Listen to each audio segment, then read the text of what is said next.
Yeah, Abby, today was Rose Day at the state capitol where folks who are pro-life meet with lawmakers, pass out roses, and talk about pro-life bills. And while those who were passing out roses today weren't necessarily tied to this bill that looks to target women for getting an abortion, it does come one day after abolitionists said they wanted to see that type of legislation be passed here by state lawmakers. So today we talk with Senator Nathan Dahm, who spearheaded several anti-abortion bills. He said he's not read this new bill, but says his focus remains primarily on going after those who provide the abortion, not those who receive it. Here's part of our conversation.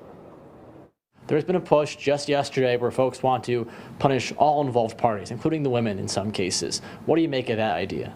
I understand that there are some that would say that yes, that the woman is involved. I've always said that it's the abortionist that is the one that is doing that. If it's people that are trafficking minors across state line, obviously they are involved in that. If it's someone that is shipping the drugs into Oklahoma, they're involved in that. So I feel like the individual that is responsible for it, that is facilitating it, they are the ones that should be ultimately held responsible. So if a bill that does go after women, targets women, as well as the abortionist, does reach, let's say, committee you're on or the floor, would you vote no to that?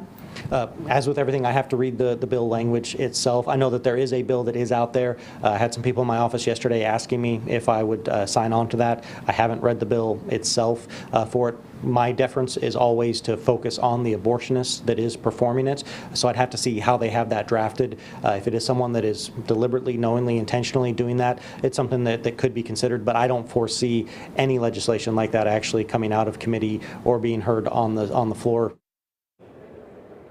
Now, the bill we're talking about is Senate Bill 1729. It's authored by Senator Dusty Devers of Lawton. It's called the Abolition of Abortion Act. It's been assigned to a committee but has not yet received any votes.